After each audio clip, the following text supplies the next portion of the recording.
waktu orang berhadapan menghadapi serangan dalam keadaan terbiasa sudah dengan sumber daya yang sedikit itu, militansi orang itu jauh lebih tinggi. Jadi sisi spiritualitas ini adalah salah satu kunci kekuatan dalam semua kemenangan. Karena perang ini adalah perang yang mengubah jalannya sejarah Islam dan sejarah dunia di kemudian hari. Sekarang kita lihat ya, rasanya tidak pernah Rasulullah berdoa seperti doa beliau dalam perang Badar itu. Allahumma intahlik hadhil isabah falan tu'bad fil ardi abada. Ya Allah, kalau pasukan ini hancur di sini, kamu tidak akan disembah lagi selamanya di muka bumi. Kayak di Fatakom, ya Allah. Makanya dari hadis ini Memaksa gitu. para ulama itu mengambil satu pelajaran bahwa dianjurkan dalam berdoa untuk menggunakan bahasa yang semi memaksa. Al-ilhah namanya ya. Itu kan kayak tawar-menawar dengan Allah kan. Tapi itu juga menunjukkan spiritualitas yang tinggi orang di situ. Nah, jadi ini seperti ada pengkondisian spiritual dari Allah Subhanahu wa taala sebelum satu peristiwa besar terjadi. Karena di dalam masa 5 tahun pertama di Madinah ini yang namanya negara rapuh atau fragile state biasanya kita. Ya kayak misalnya Indonesia waktu baru merdeka kan banyak perang. Bukan hanya menghadapi Belanda tapi juga konflik di dalam kan. Namanya negara yang rapuh seperti itu kita perlu pertahanan yang kuat dan konsolidasi spiritual sebelum terjadinya peperangan itu salah satu kunci kemenangan kaum muslimin dalam perang Badar. Nah sekarang kita lihat bersamaan dengan itu nanti turunlah perintah zakat. Orang habis menahan diri, setelah itu turun perintah zakat, kewajiban memberi kan. Jadi salah satu fungsi sosial dari puasa itu waktu kita puasa kan kita merasakan apa yang selama ini dirasakan oleh orang-orang miskin, iya kan?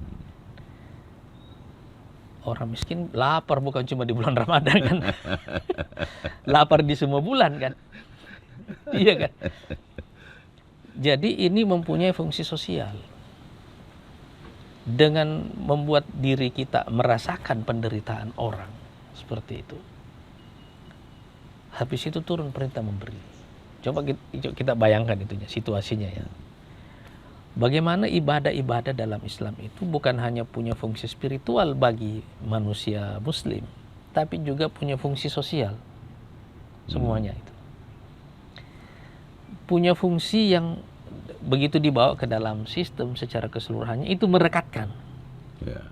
Nah ini turunnya di tahun yang sama ini. Makanya di antara jenis-jenis zakat itu, zakat fitrah itu kan ya waktunya paling ketat kan. Dan saat berbuka puasa itu memang semangat berbagi kan sangat tinggi. Terasa betul ya. Beda betul gitu. Beda. Makanya kan Rasulullah SAW kita mau makan dulu udah buka selalu. Biasa tiap hari kan enggak. Rasulullah disebutkan juga kan beliau itu dermawan, tapi lebih dermawan lagi pada bulan Ramadan. Kan nggak mungkin rasanya kita buka sendirian kan. Kepekaan itu ya muncul. Empati pada sesama itu sangat tinggi. Muncul dengan sendirinya itu. Makanya dia digabungkan di tahun yang sama dengan zakat. Zakat fitrah khususnya. Nah sekarang makanya karena di sini ada zakat, biasanya kaum muslimin dari dulu itu menggunakan bulan Ramadan sebagai tahun buku. Perhitungan. Nah ini buka buku, tutup buku di sini gitu loh. Karena ini cara menghitungnya begini ya.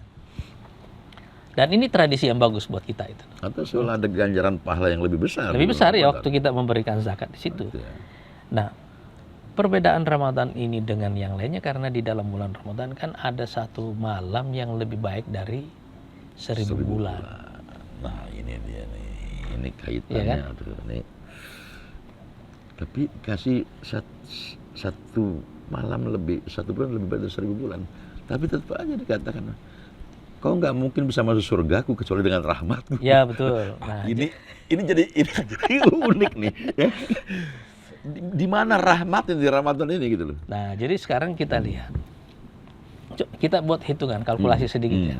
Kalau misalnya manusia itu dikasih umur oleh Allah 60 tahun misalnya, dia kan waktu dalam Islam itu cuma dibagi 2, waktu sebelum balik dan setelah balik. Waktu sebelum balik itu nggak ada pertanggungjawabannya. waktu balik itulah waktu yang dipertanggungjawabkan. Jadi dalam Islam itu pembagian waktu dua ini itu basisnya adalah pertanggungjawaban.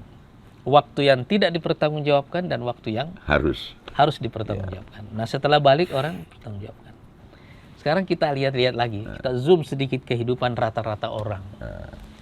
Orang kalau misalnya baliknya umur 13 tahun, itu kan dalam bahasa psikologinya baru masuk remaja.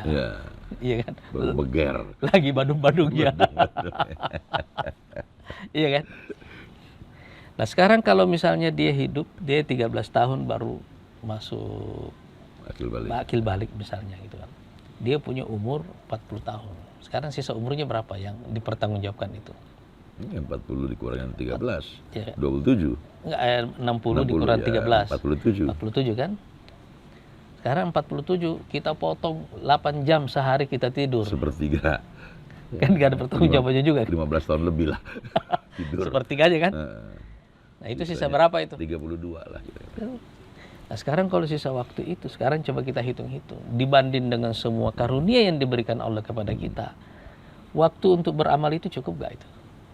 Puasa itu waktu kita melakukannya. Kan sebenarnya kita bisa bohong. Kita minum di dalam rumah, habis itu keluar puasa. Iya kan? Iya. Masa dibawa ke lab? Tapi kan kita tidak melakukannya. Mungkin orang tidak puasa, tapi kalau puasa dia benar-benar puasa. Iya kan?